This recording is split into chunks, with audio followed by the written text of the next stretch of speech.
Good morning. It is the second day of the month of May. I am Araba, Aidoo, and this is Today News. Here are the headlines making the news this morning. The Ghana Police Service has arrested 8 suspects and rescued 2 victims in viral kidnapping case. Eastern South Regional Police Command launches full-scale investigation into deadly shooting incidents that claimed 5 lives at Asiyaw in the Eastern region. And the minority in Parliament blasts President Mahama, accuses him of nominating 7 appeals court judges to Supreme Court in alleged bid for 3rd term. We have details of these and other stories coming up. Please stay.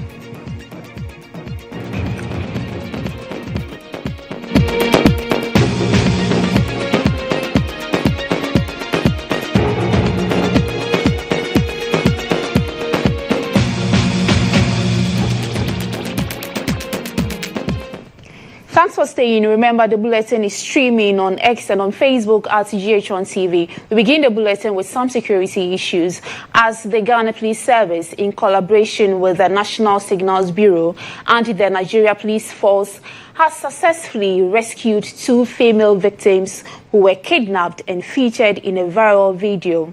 The disturbing video, which showed the victims in visible distress, sparked widespread public outrage. In a joint police operation, 8 suspects have been apprehended in connection with the kidnapping, with arrests made in both Ghana and Nigeria. The suspects were located at various hideouts across the 2 countries, with law enforcement agencies working together seamlessly to track and capture their perpetrators.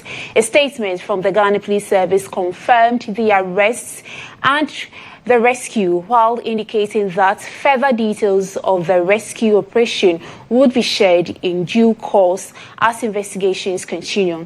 Now, the Ghana Police Service, in a statement, extended its heartfelt gratitude to the National Signals Bureau and the Nigeria Police Force for their invaluable support and cooperation in both the rescue and arrest operations.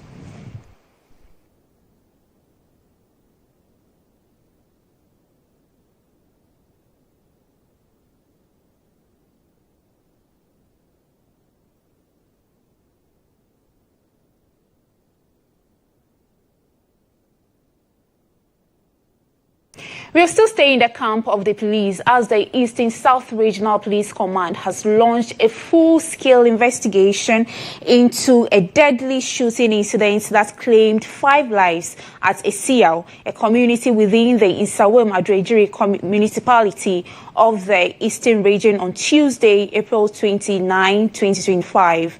Now, according to a statement issued by the police, a crime scene team dispatched to the area found the bodies of 5 male adults with gunshot wounds, sparking fears of escalating violence linked to illegal sand-winning operations in the enclave. The police recovered several items from the scene, including 1 Toyota Tacoma vehicle, 1 Toyota Tundra vehicle, 5 heavy-duty motorbikes, and other weapons. Preliminary investigations pointed to a violent confrontation between 2 rival groups, allegedly fighting over sand-winning activities at the location. Meanwhile, the bodies of the deceased have been transported to the police hospital mortuary in Accra for preservation, identification, and autopsy.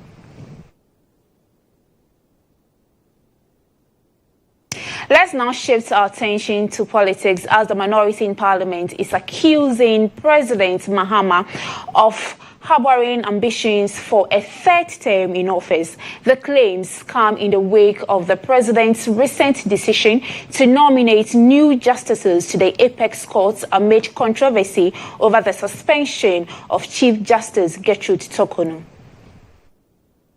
Has nominated 7. President John Mahama has nominated 7 justices of the Court of Appeal to be considered for elevation to the Supreme Court. They include Justices Sir Dennis Dominic Ejay, B.L. Simon Subare, Senyo Jamefe, Kweku Tewia Akabuafo, Philip Bright Mensah, Jana Pari Bates Kujo, and Justice Hafi Sata Amaliboba. Addressing the media in Accra, Minority Leader Alexander Afenyo-Markin described the nominations as a calculated move by the president to consolidate power and influence the judiciary. I want all judges in the country to know that their institution is under attack. The NDC government is approaching you, the judges, telling you that, oh, Tokonu does not have a good interpersonal relationship. She is snobbish, she is this, she is that. But I want you to know that if they allow them to use you today, tomorrow they will come after you. Act collective. It is your institution which is under attack. It is obvious that the bold attempt by Mr. President to nominate out of the blue 7 judges to the Supreme Court is the first major attempt at all that they have rehearsed. A third-term agenda. Meanwhile, the leader of the People's National Party, Janet Nabla, has called on Ghanaian women to join an upcoming demonstration aimed at piling pressure on the president to reverse the suspension of the Chief Justice. President Mahama has acted with reckless disregard for due process. When a petition was filed against the Chief Justice, he refused to follow the legal process and bypassed natural justice by rushing the matter to the Council of State. When a court injunction was filed, he disrespected the authority of the court and went ahead to suspend the Chief Justice. This is a president who believes he is above the law. Also weighing in, the 2024 flag bearer of the National Democratic Party, Alhaji Frimpong Mahama, accused President Mahama of orchestrating a quiet takeover of the judiciary and demanded an immediate reversal of the suspension. Therefore, the NDP calls on His Excellency, President John Mahama, to revoke the suspension of the Chief Justice with immediate effect. We are all involved. We are all involved. We are all. Meanwhile, the Director of Elections and IT for the NDC, Dr. Rashid Tanko Computer, has lashed out at the NPP, saying that the party is just being hypocritical on the allegation that President Mahama is devising means to run for a third term. Dr. Tanko Computer, who was surprised about the allegation by the NPP, noted that the NDC would not fall for that, as the NPP is just fabricating stories. Now, he emphasized that the President has the prerogative power to appoint Supreme Court judges, which does not indicate that he's seeking for a third term. A minority in cahoot with MPP are hypocrites. They are complete hypocrites, total hypocrites. Look, they ruled this country for 8 years. Nana Addo was the president for this country for 8 years. Is it because he was called Nana Akufo-Addo and the current president is called John Dramani Mahama? That is why they are doing that, or what? Let's go back and listen to them. The current justices of the Supreme Court, we have 13 currently sitting. 13. Out of the 13, only 2 were appointed by previous president. Only 2 out of the 13, the current one. Justice Bafo-Boni was appointed by President Akufo, and then Justice Poama, President John Dramani Mahama. The rest of the 11 justices were appointed by Nana Akufo-Addo. What kind of hypocrisy is that? And people are not telling them this in their face. John Dramani Mahama just appointed 7. Compare that one. We are even talking of the Supreme Court judges. Go back to the appeal court and check the High Court. Nana Addo appointed over 50 judges. Where were these people? Where were these people? Hypocrites. Has the president sidestepped? I'm holding here. Look, I have the 1992 Constitution here. Look at it. 1992 Constitution. They should tell me which part of the articles that the president has violated. Article 128 talks about the judiciary, the Supreme Court. And he's talking about the Chief Justice and not less than 9 judges. That is why the Supreme Court is talking. So there's no stealing in it. Here, it's very clear. It is, and I'm going to read it clearly and you'll hear. The Supreme Court shall consist of the Chief Justice and not less than 9 other justices of the Supreme Court. Has the president done anything wrong in appointing this? When Nana Addo appointed this large number of judges, was he seeking for third term? But the NPP will not back down as the party says the president's action, is still questionable. According to the communications director of the NPP, Richard Ahiangba, the NDC is being completely unreasonable and demanded that President Mahama should answer to his sudden appointment of the Supreme Court judges. Now, Richard Ahiangba indicated that the NPP will resist any attempt by the president to run for a third term. Why would the president want to remove the Chief Justice on the basis of such weak allegations? Look, where you sit, if I want to find reasons to incite people against you, I can find reasons. Before anybody can aim at removing the Chief Justice, they must merit the action. The conduct and the omission of the Chief Justice must be such a conduct that it is manifest, it is clear and apparent for every Ghanaian to say that, as for this one, the Chief Justice must go. So there is no basis whatsoever for His Excellency John Dramani Mahama to trigger this process to remove the Chief Justice. In giving this matter, we are of the firm belief, indications that were given to us by the NDC and President Mahama in his own utterance in opposition, we have come to the firm conclusion that the appointment indicate to you to the Supreme Court, the backing of the Supreme Court, they are all preliminary steps that the president is taking to arrive at a place where he will get favorable information from the Supreme Court. You know that what our Constitution says and what it means, the final authority is the Supreme Court.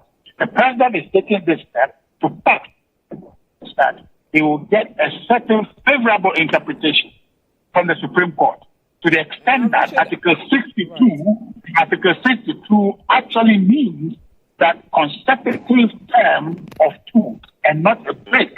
So therefore, His Excellency John Dramani Mahama qualified to run again in a consecutive election to run for his 2 terms.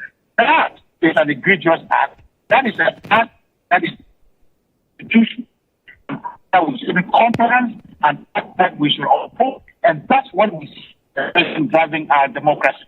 We think that that's wrong. That should not be accepted, whether it's the Excellency John Dramani Mahama or any other person. From politics, Eastern Regional Minister Rita Akosua-Ejei-Awate has pledged government support towards job creation, enhanced pensions, improved labor standards monitoring, and a strengthened social protection system. She said this when addressing workers at the celebration of the International Workers' Day in Koforidua. Correspondent Kojansa has more in this report. Eastern Regional Minister Rita Akosua-Ejei-Awate has reaffirmed government's commitment to improving the welfare of Ghanaian workers, stressing the importance of fair wages and safe working environment and inclusive workplaces. Speaking at the 2025 Regional May Day celebration held at the Jackson Park in Koforidua on Thursday, the minister saluted contributions and sacrifices of workers across various sectors, describing them as the backbone of Ghana's development.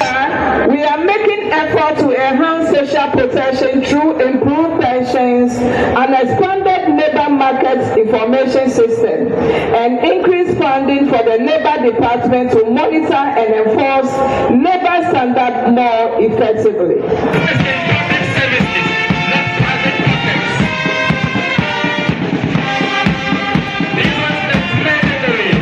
Many workers across various sectors were honored with citations and refrigerator each. Johnson Edwin Treme, Chief Industrial Relations Officer, Public Service Workers Union, was adjudged overall Best Eastern Regional Worker. Public Service Workers Union.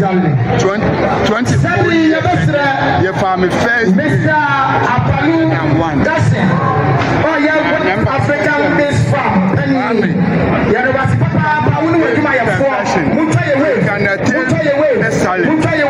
Miss Helen Oseipoku was also adjudged Eastern Regional Best Female.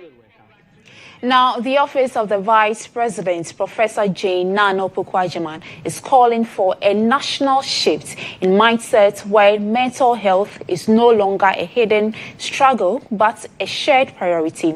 Speaking on behalf of the Vice President at the launch of the 2025 Purple Month, Policy Advisor for Political Affairs at the Office of the Vice President, Dr. Samuel Ofosuampo, reaffirmed government efforts to make mental health care more accessible, more affordable, and more integrated into our national health agenda.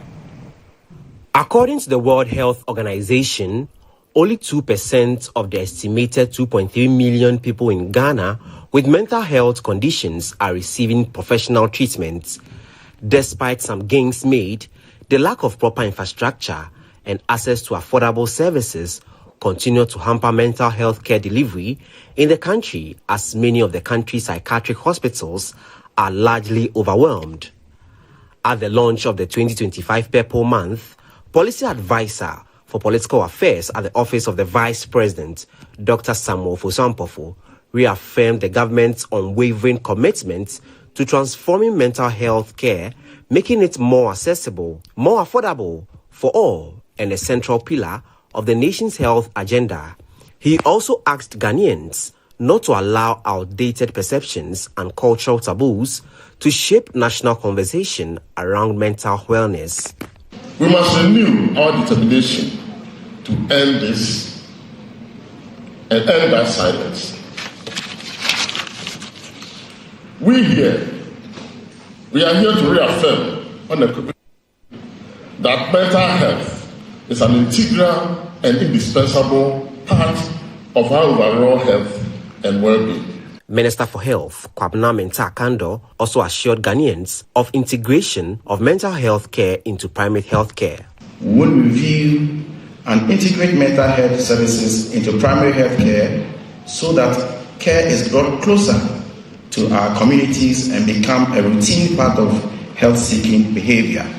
We will commence the establishment of modern mental health hospitals in the northern part of the country and refurbish existing mental health facilities to ensure equity in access to care. Chief Executive Officer for the Mental Health Authority, Dr. Pinaman Apau, also outlined activities for the Purple Month. Throughout this month, the Mental Health Authority, together with our stakeholders, have planned a series of activities designed to engage and educate. From seminars and public lectures to social media campaigns, each event is crafted to empower each one of us with knowledge and inspire action towards our collective mental well-being. This year's Purple Month is themed Mental Awareness, My Voice Matters, a clarion call to speak up and seek help. Now, President John Dramani Mahama says government remains resolute in the fight against illegal mining, despite the complexity that have plagued the battle for years. Addressing the May Day celebrations at the Black Star Square here in Accra, the president said he wasn't delusional when he vowed he would win the fight in 4 months of his administration. He admitted the road has been tough, with illegal mining destroying vast acres of farmland and contaminating critical water bodies across the country, but he was quick to say that government would not back down. The fight against Galamsey is a complex one. And when I was vying for the presidency, I did not kid myself that when I come into office, I will win that fight in 4 months. Yet, we will not give up. Our gallant men of the armed forces and security services are up to the fight and will continue to score successes against the selfish companies and individuals who are destroying our forests and polluting our water bodies. As far as the fight against Galamsey is concerned, I say, aluta continua.